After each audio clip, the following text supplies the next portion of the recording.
Coming up on the Wisconsin Vegetable Gardener radio show today, we're going to talk all about canning. We're going to talk about the do's and don'ts of canning and reasons why we can and why you might want to can. As well as we'll have Master Canner from right here in Milwaukee County, Master Canner here in Wisconsin. Christina Ward will be with us to go over some of the important things that we're not going to cover in the first two segments. Plus questions about gardening and canning from listeners and emails. All that coming up right now.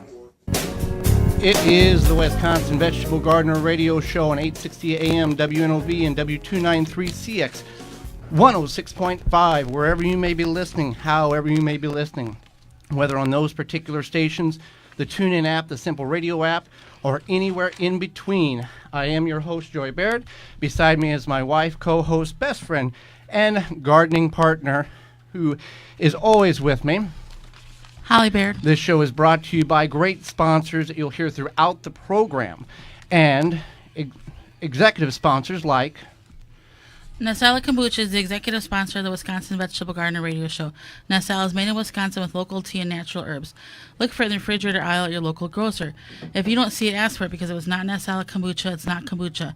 Find out more at nasala.com. And you can call in with your garden questions anytime during the show on the ivorganics.com 3-in-1 Plant Guard hotline. IV Organic 3-in-1 Plant Guard naturally protects plants against damaging sunburn, insects, and rodents, protects newly installed plants and trees, shields prune and damaged surfaces for use on your roses, fruit, and nut trees, ornamental trees, and shrubs. This product is non-toxic, environmentally safe, and organic. For more information, visit ivorganics.com. And you can call 414-444-5250. Those are the digits in which you can get a hold of us to talk about that. Well, we had a great turnout. It's all about canning today, and we had a great turnout at McGuanago this past, what day was it? Thursday? Tuesday. Mm-hmm. And we want to welcome those who are listening on the AM side that joined us. We had a great crowd, talked about basics of canning, and we're happy to have them along for the journey on the Wisconsin Vegetable Gardener radio show, as well as we don't have any talks until August now. August 1st, yeah. But you can find all of that under the Come See Us tab on our website, the WisconsinVegetableGardener.com website. And, it's the 4th of July weekend. We hope you have a safe weekend, but we want you to reflect and remember why we have this holiday that we are able to celebrate. And it's, there's going to be barbecues and parades and fireworks and adult beverages consumed. But the reason why we have that are because the men and women who put on the uniform every day, taking they do it because they want to serve their country. And those who have served and those who are currently serving, we have a great deal of gratitude and thank you for that, whether you've served multiple rounds of duty in Iraq or you are in the reserves or anywhere in between. We thank you very much for your service and for allowing us to do what we do and be free, whether you like what's going on in the country or not. This is still the greatest country in the world, and we thank you for your service and your gratitude towards protecting all of us. So with that being said, let's get into the topic at hand today, which is basics of, well, not so much basics of canning, but canning itself. Why should we can, or look at why we should can our produce, whether we grow it ourselves in the garden, buy it from the grocery store, or buy it from the farmer's market. Right. So you may say, okay, we have grocery stores all over, convenience stores. I can go down the block and I can pick up, this, that, and the other thing. But, that's something my grandparents did. Why should I do that now? And I think one of the biggest reasons is because you're going to know what's in your food, which we've talked about several times. And not so much chemical-wise, but salts and preservatives too, because a lot of this stuff has a lot of sodium in it. Yeah. And then also, you don't even have to necessarily can. You can also freeze. There's some different fermentation things you can do. And even some vegetables will stay good in a fridge, or even a cool area, like without any preparation at all. Right. So it's something to think about too, is how maybe you can save your food a little bit longer. And with that being said, the canning is the extension of the harvest. Right. We're extending the harvest because if you pick strawberries today, you got about a 48-hour period before you can put those strawberries back in the compost pile because they're no good because they perish that quickly. So whether you can them, freeze them, dehydrate them, whatever, true enough, refrigeration will expand that life of that vegetable or fruit somewhat. But canning was designed well before refrigeration. This is back in the late 1800s is when canning really came to be. And it was a way of preserving that produce so you could have something to eat in winter because there wasn't, beans and barley or Woodman's to run to the store in 1897. Right. So there's that reason. You may not need that now, but you never know what's going to happen. We live in Wisconsin, where during the winter there could be a bad storm. You could be left. We live in Wisconsin in the summer. It could be a bad storm. Right. Yeah. So there could be, an electric outage, and then you could have food that's ready, essentially to And eat. it's not really prepping. It's just being prepared. I mean, Being self-sufficient. Self-sufficient. I grew up on a farm in southern Illinois. It was a 15 to 20-minute drive to go to the grocery store if you wanted anything. So when you went to the grocery store, you just didn't go buy a head of cabbage. You went and made a list, and you went once a week, and you got everything. And if you forgot something, well, we'll get it next week. We didn't have the convenience, of just down the street or across the street. Right. So then the nice thing about it also is that you're learning a new skill. Now, some people might not find that interesting, but I think that as a person, I like to learn new things, and that is something that you can learn yourself, and is something that you can kind of bring up in conversation. Bored at work, talking to coworkers, hey, by the way, I canned some pickles last night. It's even if those impress your friends coworkers, and family. even if those coworkers don't like you, they're going to ask questions. Right. They definitely are. They're gonna be like, "What?" So it's something kind of different. In 2017. Now with the canning, with anything, gardening, canning, auto repair, computer, whatever, there is an investment. There is some time that's put into it, and there is upfront cost. That's just the way life is. You're not going to, or I haven't figured out very many occupations where you can walk into something and they hand you a bunch of money and say, hey, it's yours, play with what you got. You've got to put some time and money and investing into this procedure. Right. But the reward is that as you do it more and more, the cost goes down and down and down. That's part of learning a new skill. Typically, if you're going to learn something new, there's going to be some sort of upfront cost, and that goes hand in hand with this. The other thing, even if you're not concerned about power outages or anything like that, it's convenient. If you have home canned food, first of all, it's going to save you money if you're going to the store and buying salsa every week or pasta sauce or anything. Really. Pickles. You have that there at your home. Say like you come home from work one day and you're like, I really don't feel like making dinner. You can crack open a can of tomato soup, make some grilled cheese, and you have a quick dinner. We can a lot of potatoes, and it's just very easy to open them up, warm them up we do it on the stove, but you can do it in the microwave for a couple of minutes, and it's good to go. You don't have to peel them. You don't have to heat them to make them soft. They're ready to go. Right. So you're kind of preparing now, enjoying later, and it's a convenient thing. You think going to the store is convenient. Well, you have your store right in your house. Now, like I talked about earlier, you may not have 3,000 acres to grow this stuff, but at the peak of summer, or as we're getting into the peak of summer, it's easy to buy 5, 10, 15, 20 pounds of tomatoes at an extremely low cost compared to what it would be in December to buy store-bought tomatoes that we've all tasted, and cardboard most times tastes better than the so-called ripe tomatoes that we get at the grocery store in December. So you can buy in bulk very easily, and then prepare this stuff in canning, and you'll have it ready to go all year round. And we mentioned potatoes and tomatoes and pickles. There's a vast variety of hundreds of other different types of canning recipes in which you can prepare your canned goods, your eggplants, your peppers, your zucchini, all of that stuff. That the tomatoes, the tomato sauce, and the pickles and the salsa. That's kind of the most common, obviously. Now, real quickly, and we'll get into the do's and don'ts. in the next segment. But for people who are tuning in who's never canned a thing in their life before, and maybe remember this as a younger that their family or somebody they knew canned, what would be the best thing that they could go and try to can to begin with? If they're going to go, hey, I want to can something this year because I think I should kind of learn this, what's the best thing that they can proceed to try? I guess something probably like salsa or pickles or pasta sauce. Those are typically 3 things that are pretty easy. And we don't have to have all this high-tech equipment. You can do what's called refrigerator pickling. Right, you can do refrigerator pickling. It's not long term. You can. We did some microwave jam the other day. That'll be out on the website tomorrow. And that's not necessarily preserving, but that does, if you have a lot of berries, that's going to give you some jam for probably about a week or so. So that's something, and it tastes a lot better than store-bought, that's for sure. Right, and it's a lot more fresh. It didn't last very long. No. Disappeared pretty quick. Yeah. So what you need to know, or before you can, it's pretty simple.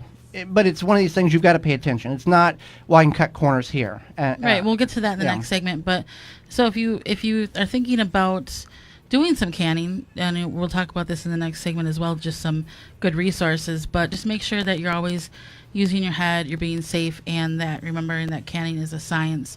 And with the investment thing, if you cook in your home, you have probably 75% of the things already that you need.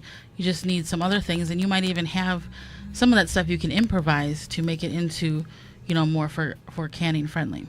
So when we come back, we will get into the do's and don'ts of canning, because some people may not have a clue of what is right and wrong, and it's a lot easier when you know what the rules are, so you know what not to break. Right after this.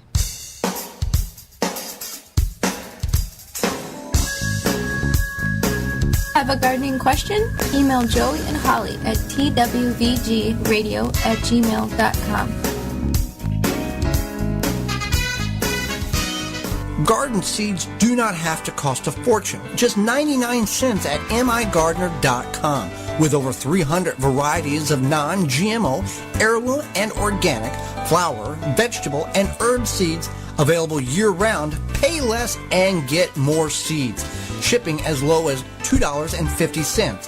That just makes sense. Go to migardener.com for seeds and gardening needs, tools, and special blend fertilizer. migardener.com. It's that simple. Family owned and operated. Do you have a problem with deer or small herbivores eating your vegetation? There is a natural solution that is safe for your pets and family. Bobex is the answer. An environmentally friendly solution to protect your plants, will not wash off, and is guaranteed. Bobex Deer was independently tested against 9 known competitors and rated 93% effective, second only to a physical barrier. Bobex can be used on all types of ornamentals, trees, and shrubs. Ask for it by name at your local independent garden center. Find out more, visit bobex.com. BOBBEX.com. I have a growing family, and I try to make healthy meals. And one thing I really love about Woodman's is that they have a huge selection of fresh fruits and vegetables. And the quality is really good too. They even carry locally grown produce, and they keep the prices low, so I can stay within my budget and put a healthy meal on the table. I'm Cameron, and this is my Woodman's. Hi, I'm John Lewandowski, Retail Manager of Blue Mel's Garden and Landscape Center. Now, I'm not going to tell you about our awesome dome-grown plants, our beautiful pottery, or our 40 varieties of landscape materials. What I am going to tell you is that Blue Mel's is a local, independent, family-owned garden center that truly cares about your garden or landscape project. So if you're looking for that one garden center that actually cares about you, come to Blue Mel's Garden and Landscape Center. We've been treating our customers like family since 1955. Blue Mel's, 4930 West Loomis Road, 414-282-4220. Now back to the Wisconsin Vegetable Garden Radio Show with your hosts, Joey and Holly Baird. It is the Wisconsin Vegetable Gardener Radio Show on 860 AM WNOV and W293CX 106.5. The WisconsinVegetableGardener.com is your destination for all things gardening. Over 925 videos, short and long format, under the radio tab, under the highlights, and just everything in between. Well, everything in between. We're in the season of peach peaches and blueberries, and they're coming to Milwaukee. They've been to Milwaukee, and they're going to come again. Based on where you're at, they may be coming pretty soon rather than later. Right. So if you like fresh produce delivered right to your neighborhood, you should check out Tree Ripe Citrus Company. You can find out where to pick up top quality produce from tree-ripe.com. They have the peaches and blueberries now.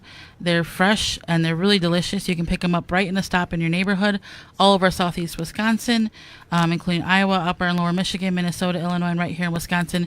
And they are starting their blueberries now. Starting July 3rd. Yeah, July 3rd. Monday. And then it also includes, they have their market trucks that they have those at the different farmers markets. So if you go to tree-ripe.com, that's where you can find them. And even after peach and blueberry season, I think sometimes they have pecans too, but then in the winter they have citrus. Yes. So check them out, tree-ripe.com. You can also find that under the radio tab at the WisconsinVegetableGardener.com. Well, let's talk about do's and don'ts of canning. There's a lot of things in life. If you don't know the rules and you break them, it's not a big deal. Canning is not one of those genres in which you can break the rules and be okay. We're gonna go over what you should do and what you shouldn't do, and the reasons why those parameters are set for you. So we talked earlier about canning is a science. Right. So canning is a science, and that's basically means that when you're cooking, say you're making some homemade pasta sauce, you might toss in a few extra things. With canning, you do not want to do that. Right, and we want to follow the recipe to the T. Yes, so you want to follow the recipe, and then also you want to read that recipe before you get started. We've come across times where we start a recipe and then it says you have to let it sit in salt water for 3 hours. If you start that recipe at the wrong time of day, you might be finishing that recipe at Jerusalem artichoke relish. Right. You have to let the artichoke soak for 24 hours. And I think it's something similar for some sweet pickles too. You have to let them sit in a brine as well. So you're not going to get this done in a couple hours on a Sunday night before you go to work on Monday morning. No, that would be... So yeah, and in addition to that, you want to make sure you have all the ingredients. Yes. Because you just can't skip an ingredient because you don't have it, because that alters the whole science of this whole preserving thing. And you may have pickles that are bad, the longevity is not there. There's a reason why the recipes are the way they are. And then on top of that, with not just pickles or something, you want to think about, and we'll talk about this too, is using the proper method, boiling water versus pressure canning. So pressure canning is for low acid foods, and that ensures that you can have the proper things removed from it, and it's going to be properly stored, because there's good things, bad things in your soil, good things, bad things in your food. When it comes to food preserving, where you're not using it in your refrigerator or freezer, when you're storing on a shelf, you want to make sure those things are stored properly and it's gone to the right temperature. Right, and when in doubt, toss it out. This is pretty much with any type of food, but it's especially important with your canned goods in which you have already canned that are on the shelf, or that your friend or family member or neighbor have gave you. We open our canned goods up, and the first thing we do is we smell it. That's a universal. Your body is keen to, if something doesn't smell right. Smell isn't always going to be the ensurety. No, but it makes a difference. It does make a difference. You know if something immediately is off kilter. You know something doesn't smell quite right. The other thing you want to look at is the color of it. Does it look like tomatoes? Does it look like corn? I mean, is the color relatively like if you see something close? weird floating in the top of the jar, you don't want to eat that. Right, and even if you get jars of canned goods from a basement from your aunt who has passed away and they're labeled 1996, don't be I'm not going to be a wasteful person. Pour that stuff out. The jars are still good. Don't use the contents in the jar. Let's be smart about this. So the other thing is I want to mention is be clean when you can. I know that seems obvious, but make sure that you have, your whatever you're using to stir and scoop, that's clean. Your jars are nice and clean. Everything that you use is clean and as sterile as possible. Your cats, your dogs are away, out of the room. Right, any pets, any sort of situation that could, leave something foreign in your jar, like a dog or cat, or if you don't want to just, bring out the whatever you cooked dinner last night and that possibly could have something contaminated in it. Sterilization. Make sure it's clean, and that's in any food prep really. And then if you are canning anything with meat in it, you want to make sure that you're doing it right, and then that food is safe as well. So don't have some chicken that's been sitting out for a long time and think, oh, I'm just going to can this now. Now with the meat, let's just clarify. You can't water bath meat. You have to. There's a pressure canning procedure in which you have to go with. So it's not just I'm just going to throw this in a jar and water bath it for 30 minutes. It doesn't work that way. But that's a whole different thing. Right. But I want to make people aware that you just can't go to the Woodman's and pick up some hamburger and throw it in a jar and water bath it. There's a reason why you have to do these things a certain procedure. And you want to use proper canning jars and lids and equipment. Some people will think, okay, I have this old jar here, I can can in it. That's not a good idea. It might be like a mayonnaise jar or a spaghetti jar. You don't know if it's for canning. So you want to use mason jars or canning jars, as they're called, because they are meant to take the hit and be used over and over again. And you can tell, if you've got an old glass mayonnaise jar, it's a very thin-walled jar, and these canning jars are very thick-walled. And we're talking about the clear glass. We're not talking about that old blue jar that most of us are familiar with seeing. Those jars have a lot of hairline fractures. You can collect those if you want. The value, there's not really a whole lot of value because so many thousands were made, but you don't want to use those because those hairline cracks, when under pressure, under 212 degree boiling water, those will bust the jars. Now the new fancy purple jars, that was their the special edition re-release purple. They did purple, blue, and green. Those are fine, and you can tell the difference. They don't look as old. They definitely look a lot newer. Modern. They look modern, yes. And then I wanted to mention, you want to follow a recipe that's been published usually within the past, I would say safely 10 years. Now, why is that? Why can't I use great-grandmother's recipe on canning tomatoes? Well, things have changed. The food safety has changed, and the science has changed. Like, for example, you growing up, you said you guys water bath green beans. Water bath green beans. I believe it was for 3 hours. Well, now that the United States Department of the National Center for Home Food Preservation has now frowned upon that, and green beans can only be pressure canned safely, and we have tried it, right? And you can with the beans in the water bath, you can pickle them. Mm-hmm. You can't just can them, right? Yeah. And we have found that we don't like either way. We freeze our green beans because they've got that snap, that crack, that pop that we're looking for. We just feel that the beans that we pressure canned and the dilly beans, well, we didn't care much for the dilly beans just because it was too garlicky and pickly. I don't know why I didn't like them. But anyway, we didn't. With the canning, we didn't like. With that being said, when I talk about high acid versus low acid, if you have a pickled recipe, you can certainly, from a trusted source, you can certainly can that with the water bath canning. I'm not saying that you can't water bath can things that have addition of acid or sugar to them, and a good recipe will tell you that. Now, where is the best place that we can go if I've got a recipe that's been passed down or found online? How do I know if it is a trusted source, if it's legit? How do I know if it's safe? So if it's some random blog with a recipe, I'm not going to trust that unless it says this has been taken from resources from blah, blah, blah. So one good resource is the National Center for Home Food Preservation.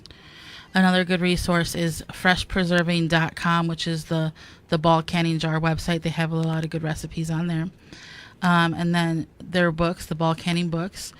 Better Homes and Gardens has a lot of good recipes as well. And SB Canning. I think she's in Santa Barbara. So okay. SB Canning, she's a master food preserver in Southern California. She has tons of recipes on her website. So all of those are good resources. And if you ever have any questions, you can certainly email me, and I will definitely provide good information for you. Yeah, you can email at twvgradio@gmail.com with that, as well as you'll be able to get a hold of the guest coming up, Christina Ward. She'll be able to verify whether or not a recipe is safe or not as well. And I just want to touch that being safe is utmost important. things like botulism and other bad things live in your soil. As we've discussed, there's good things and bad things in your soil. And when it comes to something like botulism, that's not something you want to mess with. And you might think that doesn't exist anymore, but there's been cases in the last less than 5 years where people have died because of it. Because of improper canning procedures, and they just took shortcuts and they thought, oh, I'll just do it this way. And it didn't, because not doing it right, those pathogens survived the procedure and then was consumed by it wasn't just the person that canned it, it was a luncheon. I got a bunch of people sick in Colorado a couple years ago because of the improper canning procedures. So, right. And I'm not trying to scare anybody. No. I grew up in the city. I never canned until I met Joey, and now I feel fully confident in what I'm doing.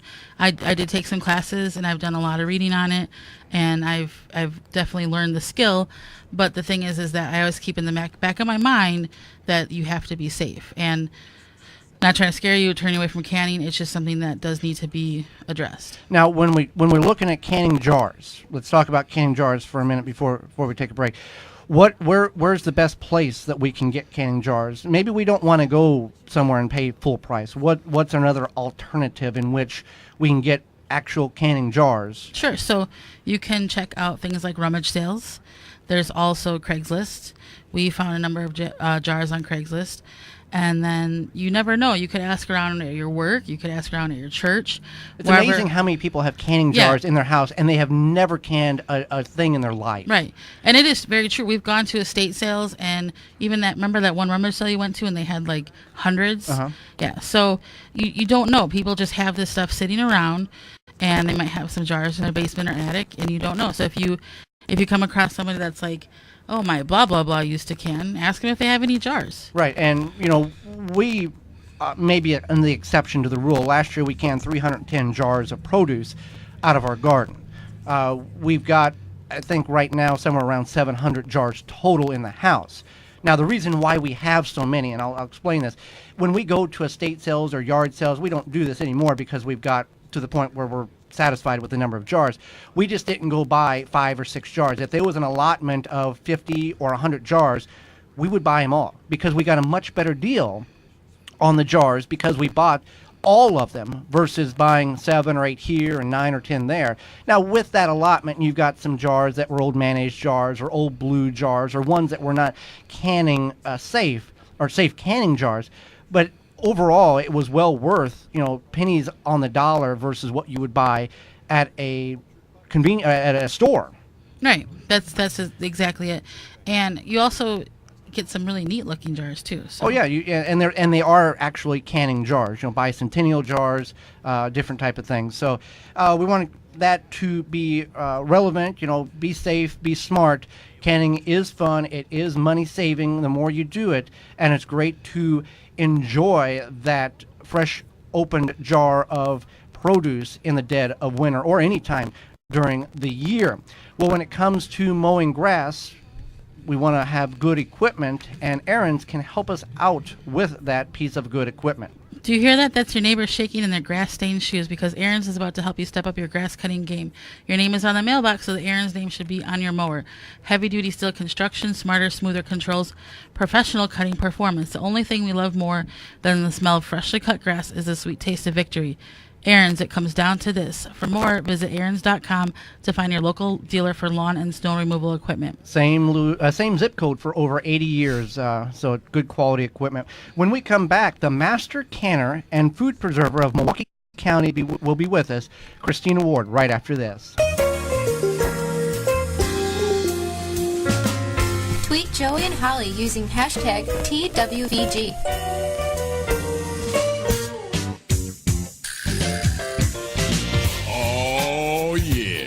What you say?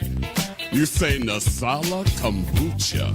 It'll put some glide in your stride and some pep in your step. Nasala Kombucha. Yeah. Nasala Kombucha makes your body happy. Nasala Kombucha makes your body smile. Hotchin Mill, 125 years of experience producing stone-ground organic flour and cornmeal made from premium quality whole grains. Family-owned company, continual standards that are non-GMO, organic at the highest safety levels, offering a wide variety of flours, pasta, baking mixes, flaxseed, and more, even kosher and gluten-free options. Found at most local grocers like Woodman's. For more information and recipes, visit HotchinMill.com. That's HODGSONMILL.com. The number one key to healthy, productive plants are the roots. Starting from seed to full-grown plants, Rootmaker.com has the answer. From seed starting trays with an innovative design that air prunes the roots, creating a fabulous root system, never again will you have root-bound plants, to multiple gallon grow bag sizes to raised beds. Rootmaker.com has your grow needs covered. Visit Rootmaker.com. Do you have a little space to grow? Check out Greenstock Vertical Gardens at GreenstockGarden.com. Greenstock is engineered to grow with its innovative space and water-saving design. You can grow vegetables, flowers, herbs, and even strawberries in just 2 square feet of space. Grow up instead of out. Perfect for the porch, patio, or deck. Grow up to 30 plants in a small space. GreenstockGarden.com has everything you need to grow in the littlest of spaces. Proudly made in the USA. For more information and purchase, visit GreenstockGarden.com. Now back to the Wisconsin Vegetable Garden Radio Show with your hosts, Joey and Holly Baird. It is the Wisconsin Vegetable Gardener Radio Show, the WisconsinVegetableGardener.com, your destination for all things gardening. 925 videos. I always forget how many videos because we've just got so many. Twitter, Facebook, Instagram, the WisconsinVegetableGardener.com. You can find all that and a whole lot more there. Well, Blue Mel's, the official garden center of the Wisconsin Vegetable Gardener Radio Show, they have a contest that they have each year, and it's been extended because they had so many requests for people wanting to participate in the contest. And it's you asked for it, and they've listened. The deadline for submitting your entries for the 2017 Blue Mel's Beautification Award competition has been extended. You now have until Friday, July 7th to enter your flower, garden, and container garden in those categories to win some stuff. So you can find more of that, more information at bluemills.com. And Blue Mills, they've still got landscape material, mulches, compost. Anything you need for all your gardening and landscape needs. And a whole lot more. Yeah. And knowledgeable staff. Family owned and operated. They've been around since 1955. So you can go to Blue Mills at 4930 West Loomis Road in Greenfield and call Blue Mills, or go to bluemills.com or call 414-282-4220. Tell them that the Wisconsin Vegetable Gardener said that come and say hi. And you can see all of their wonderful stuff, their playground, their coffee shop, the whole deal. Well, let's go to the ivorganics.com hotline and bring in our next guest, Holly. Christina Ward is a certified master food preserver for Milwaukee County. She is a Milwaukee native who teaches canning classes, volunteers in the community, and sells unique jams and jellies at local farmers markets. Christina is also an advocate for safe canning and food preserving. I have taken many of her classes and learned a great deal from her. She's also the author of the recent book, Preservation, the Art and Science of Canning, Fermentation, and Dehydration. Welcome to the program, Christina. Good morning, everyone. How are you? Well, thank you very much for taking time out of your day to join Holly, myself, and all of our listeners to make us safer when it comes to canning. It's always my pleasure to spread the good word about safe food preservation practices. So, in your book, you kind of touch on this, and it's a very nice book, well written. And I just want to ask, why do we need master food preservers in our communities? I think the MFPs and Master Food Preservers serve a really important role. And primarily it's about getting the information, the latest and greatest scientific research out to people. And it's a way to teach it. I mean, we're so disconnected sometimes by what our grandparents did and what our parents did, and we want to know, but we also have to acknowledge that science moves forward, and we're smarter scientifically than we were, say, 50 years ago. And so the MFP, that job, that role, that volunteer role, is to get that science out to the community. Well, and that's the thing, everybody wants to carry on that heirloom recipe from their great-grandmother from 1897, but we've learned now, like you just spoke about, that's not really the safest. It's great to put in a frame and hang above the mantle, but it's not good to go ahead and try to put that recipe in a jar and expect it to be safe in It is. 2017. I mean, exactly. And that's where your MFP in your county can help you out, too, is that there's updated recipes. So you can take your grandmother's recipe, and once you understand some of the science behind it, and you can consult with your MFP, they can take a look and say, okay, your recipe is great, and if you do this one small thing differently, you'll get your great-grandmother's pickles or jam and still have it be safe for your family. Now, you were on Fox 6 this past week, and I watched that segment, great segment. You brought up a term in which I didn't know existed, which was Milwaukee pickles. Now, Holly, are you familiar with what Milwaukee pickles are? No. Okay. Christine, would you define what the difference between a Milwaukee pickle is and the rest of the country pickle are? Yeah, Milwaukee dills are unique. I mean, Milwaukee and Wisconsin have such a great ethnic kind of immigrant history. And so Milwaukee dills are very much like a hybrid of that Eastern German, Polish style of vinegar pickling. And really what sets it apart is our combination of spices. And so our pickling spice, which one of my favorites is always at Penzeys, locally owned Penzeys spices, it includes clove, and our salad pickle also is very heavy on the mustard seed and the turmeric, and it gives our pickles a little bit of a different taste. If you go to other places in the country or buy more, brands that are not originated from Milwaukee, you'll notice that difference.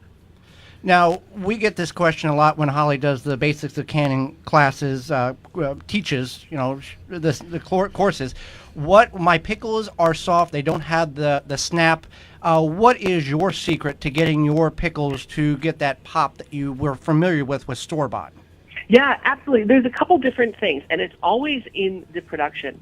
Your home production. First of all, I always say you have to think about what your goal is.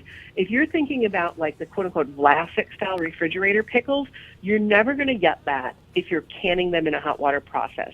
And that's okay. So make refrigerator pickles and know that they're not going to last as long.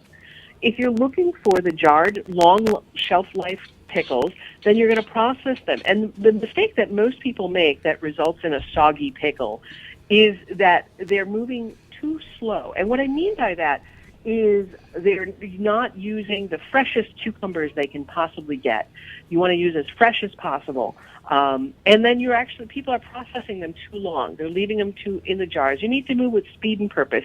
Get those in the jar, get the pickling solution over them, get them processed, and get them out of the canner as soon as they're done.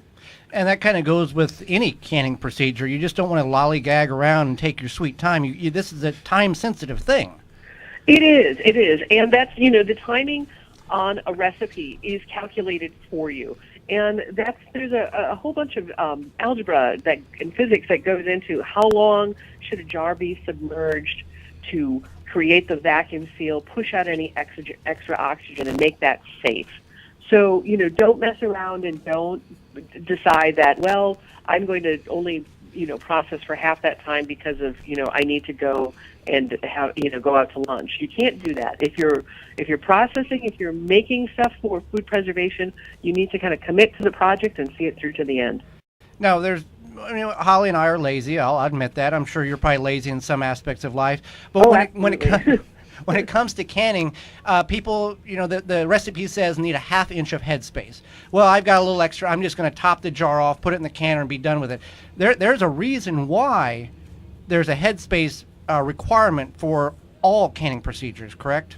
Absolutely, and it goes back to that algorithm of there's a relationship between that negative space in the jar, the material, what you're canning, the jar, and the processing time.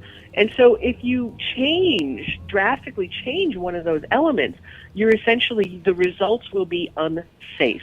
Whether if you underfilled your jar, that means that there still could be oxygen in there, and if there's oxygen, there could be microbes, and you've just created this beautiful anaerobic environment.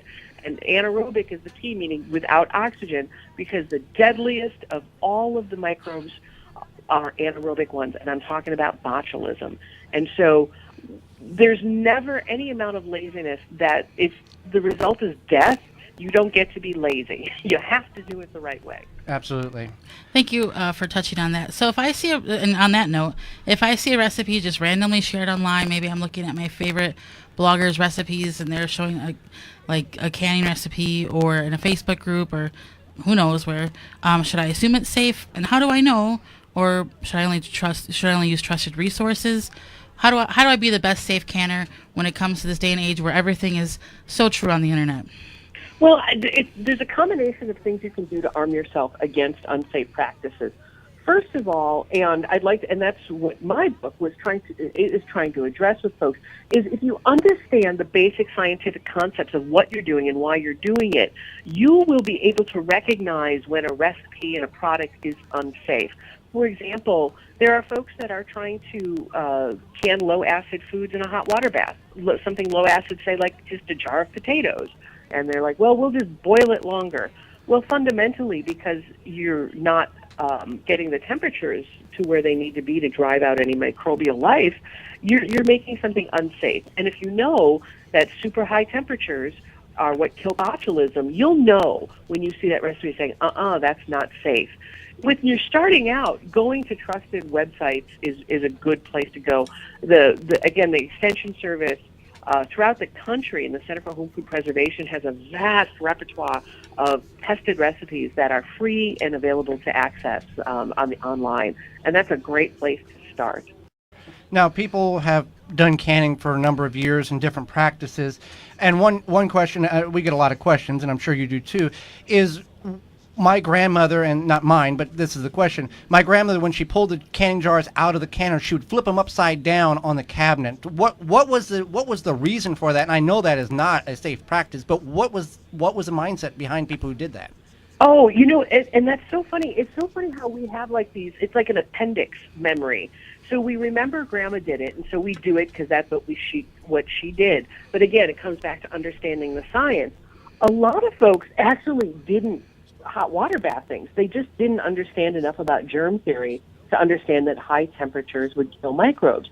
So the old-fashioned way would be to pour paraffin wax over whatever the material in the jar was. And then after the wax begins to seal, they'd flip them over. And with the idea that you get a good seal, there's no oxygen. Well, now we know that that's just not true. How small microbes are, that there's no way that would happen. But again, so that memory of flipping jars has kind of passed along, even with the two-part lid. So this is something that people did in the 30s, 40s, and yet then started, even as modernity, as the new lids kind of came onto the market, they would still keep flipping jars. Again, so there's no need to do it. It's not really safe at all, because again, you can create some pressure against the lid as it's trying to seal. So again, that's one of the reasons for the master food preservers and the idea of getting that information out there. What was safe in 1920 is not necessarily safe today. Thank you. And so, other than canning, real quickly, what are some other good ways anyone can preserve food? There's so many different methods and techniques out there. And so fermentation is enjoying a resurgence. And we're talking about like sauerkraut, kimchi, fermented pickles. So that's a great way to, again, a real fun to experiment with, trying that. And fermentation is essentially your bacterial farming. Instead of just driving out all microbes, you're inviting the good ones in and to create a form of acid to preserve the food. And the other one is dehydration. Again, removing any of the water. Removing water essentially extends the life of your food. So dehydration, again, another great method for preserving food. And you talked about, the microbes and the diseases and all that stuff that we're getting out of the jar, properly canning. There's people who will go, well, I'm just going to save on lids and reuse lids again. For $2.50, is it really worth the risk of death to save a few bucks by reusing lids that are not designed to be reused? Absolutely not. And the same thing with like reusing old peanut butter jars. They're not designed to be used multiple times. And when I get asked that question or people scoff, here's what I say. I say, do you really want your family to have your obituary read you died because of a bad jar of potatoes or jam? No, that's ridiculous. So there's just no reason to not do things the safe way. Right. You're going to save more money by canning it correctly than you are going to buy something that you have no idea where it came from, what was put in it, and be happy and healthier that way. Absolutely. And there's the economic reasons, especially you guys are the gardeners. People listening are gardening. What a great way to extend your harvest by doing a little food preservation, whether it's fermenting, dehydrating, or canning. All that hard work you put into growing your vegetables, you get to enjoy them year-round. And there's nothing beats eating something that you made, you harvested and made, and cracking open a jar in February when it's cold out. Well, yeah, definitely. We couldn't agree more. So how can people find your book, classes, and even where you sell your jams? I'm a bit retired from selling jams right now, so kind of taking a break. But there are other great local sellers on the market in Milwaukee area and in Wisconsin. So definitely seek them out, ask them questions about their practices, and then support them. My book is available at independent bookstores all over the country as well as on Amazon. If you've not got her Christina's book, you need to look at it because it's it's got a lot of information. And Christine, you've done a very well job of putting this book together. You didn't put no fluff in there. It's all serious. It's about canning and what you need to know. Not complete. There's some really good stories. Well, there's good stories, but it gets to the point. It's not just it's important. You're trying to get the message out there, and you did a very good job with that in your book. Well, thank you. And my goal again is always I don't want people to be afraid of the science. The science, if you just understand it at a high level, and I try to make it easy to understand so you can apply it to your food preservation practices without needing the degree in microbiology. Absolutely. Well, Christine, we greatly appreciate you taking time out of your day to join Holly and myself and our listeners to advise us on better and safer canning procedures, and we thank you for that.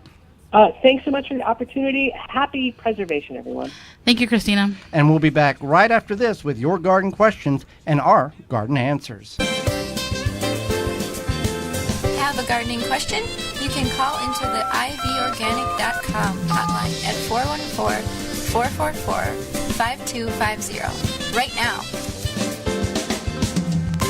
Beans and Barley Market and Cafe, a neighborhood specialty grocery store for the east side and greater Milwaukee area, where you can find all you need, from fresh produce to bakery to organic frozen dinners, from wine to fresh squeezed carrot juice. A health food store with hundreds of products, vitamins, supplements, bath and body items, magazines, cars, books, and a knowledgeable staff. Catering available, open daily at 8 a.m. The restaurant serves breakfast, lunch, and dinner 7 days a week with a menu of good, healthy, homemade food, including vegetarian and non-vegetarian specialties. 1901 East North Avenue, Milwaukee, 414-278-7878, and online at beansandbarley.com. Mycorrhizae is a beneficial fungus from PlantSuccess.com that will greatly increase your plant's germination ability and a healthier root structure. You can increase seed sprouting, root growth, and general plant germination. Mycorrhizae can be used with hydroponics, root cutting, seed sprouting, coco coir, and soil. PlantSuccess.com carries powder, granule, and tablet forms of mycorrhizae.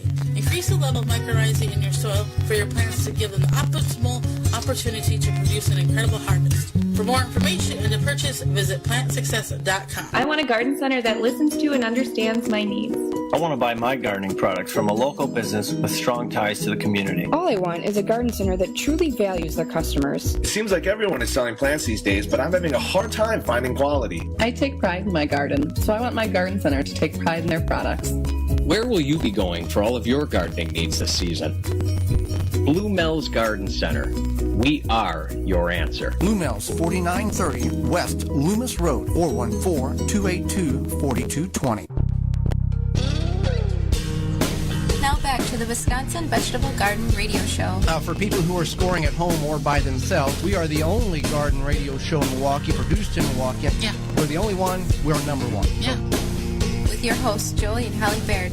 It is the Wisconsin Vegetable Gardener radio show, the WisconsinVegetableGardener.com, your destination for all things gardening. Twitter, Facebook, Instagram, 925 plus videos, digital magazines, and a whole lot more. You can contact us there.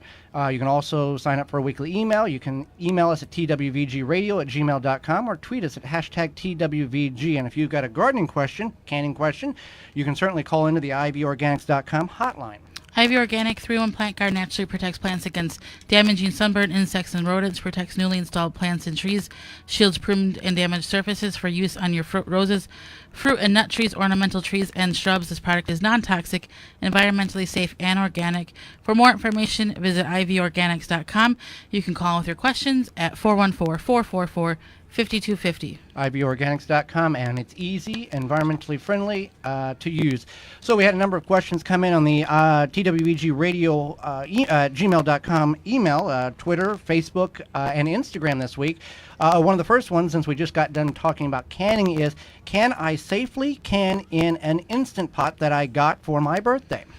Right, so Instant Pot is essentially a pressure cooker. It's a countertop pressure cooker, and people really like them because they'll cook your dinner quite quickly. You can just plug it in the wall. From what I understand, I haven't done much research on the exact appeal of it, but no, you cannot can in a Instant Pot because it cannot properly be guaranteed to be calibrated to reach the correct temperature and pressure that you need consistently for safe canning. That you get with a pressure canner. Right, so no, you do not want to can an Instant Pot. Another question was, as my radishes go to seed, the pods are edible. This was reference off an Instagram post that we had. Can I also eat my Napa cabbage seed pods if they are green? And the question is yes. Those you'll see these odd-looking seed pods at farmers markets sometimes around here. But you can eat those green pods on the radishes and the cabbage as well. And the radishes, they taste just like the radish bulb. Another question is, how do I naturally get rid of squash bugs, Holly? And I believe that would be ladybugs. Ladybugs are the number one enemy. They would be one. And hand removal is another removal. Terrible procedure to go through. You can potentially blast them with water, but again, squash leaves are not, they are a little weak, so if you start blasting them with water, you could snap the stem, so you want to be cautious of that. And there's a number of other organic methods, but ladybugs are the first. Hand removal is the second if you don't have the ladybugs. And just be on top of it. Be very aware of what is going on with your garden. What do we got? Can you put glass in compost? Oh, no, I found glass in compost. Oh, yeah. Okay. Yeah. Is that bad? Not necessarily bad. It is unsafe if you're digging your hands through the compost without gloves on. A lot of these municipalities will compost the yard waste, and they have workers who sort out, stuff that got thrown in the wrong container, and they don't catch it, and it's glass or plastic or whatever the case may be. It's not dangerous to the life of the soil. Glass takes over 500 to 1,000 years. Estimated 500 years. To biodegrade. So if you see glass, it's not going to biodegrade. Just pick it out. Just pick it out. Yeah, just pick it out. Be careful with it. That it's just one of those things that it may not have been sifted right. It may have slipped through. It's not going to hurt the compost. So don't be concerned that it's going to hurt the compost at all. So this is a good question. If the vegetables at the store are not labeled organic, how healthy are they to eat? Well, it depends. Most of the time, they do have pesticides possibly on them. They're not deadly. They're not deadly yet. You can still eat them. There's also certain grocery stores that have now very small grocery stores that have moved. They may not be organic necessarily, but they've removed. They don't buy from any growers that use pesticides. So they're select buyers. Select buyers. So a lot of times when your concern is about organic versus inorganic, it's not necessarily the food. It's more or less what's been sprayed on them. Right. Now there are some genetically modified vegetables. Potatoes are one of them. Not all of them. Potatoes are some. Squashes are another one. There's pineapples, papayas are some genetically modified crops. But the other thing is you have to think about it. If it's a more soft-bodied vegetable or fruit, like a strawberry or a potato, and it's not organic, you can pretty much guarantee that there's been some pesticides. Well, and our niece is allergic to store-bought strawberries, but pick your own farm or in our own garden, she's perfectly fine eating those because of that pesticide, that whatever that pesticide is that is sprayed on the plants that reacts to her system. So that's and when you see non-GMO on these food products, that's not a mandatory requirement from the United States Department of Agriculture. That is something these growers are doing independently to encourage people to buy their produce over one that may be GMO free, but just not labeled. So you just got to do your research. Do your research and see what is best for you, your family, and your lifestyle. So another question is. Our board guy here, Debo, just asked what GMO means. GMO is genetically modified organism. It is when they've been developed in a lab where they've taken the DNA. What they do is they splice DNA from two different things. So it could be anything from a fruit and a fish, so that they grow together to help have different favored components. So like corn, GMO corn is growing so that it resists the pesticides that are being sprayed to reduce the weeds. And some corn is crossed with DNA of salmon that swims in Alaska to be more cold tolerant in the northern areas of the United States. So it's a science where basically, if you want to use the term playing God, we're altering the DNA structure of the grain or fruit in order to get the characteristics that we want to mimic, so we can spray stuff on them, or they can grow or do certain things that were not ever intended for crops to grow. And that's where people are believing that alteration of the DNA structure is messing up people's immune systems, because we're eating things that the body was never intended to digest. And there's some scientific proof behind it. These companies have done their own testing, but usually if you're doing something and you want positive results, you may mimic or change the end results of the test to show the public, hey, this is okay. We've done our own test. Not always, you want an independent test, right. No matter what you do. Right. And GMO, whether you eat it or not, whether you're a farmer or not, that's a decision that you have to make on a personal level. Good question. So let's see here. I use newspaper in my garden beds. Will that be considered an organic practice? That's kind of a fine line. Well, you want to find out if your paper is printed with soy ink, and that's usually identified somewhere in the print. I think it usually is. Yeah, always there are soy ink. there are some newspapers that still do a chemical print. Oh, okay. Okay, but if that's the biggest thing that you've got going on, it's going to be okay. You can throw it in your compost pile, use it in your garden.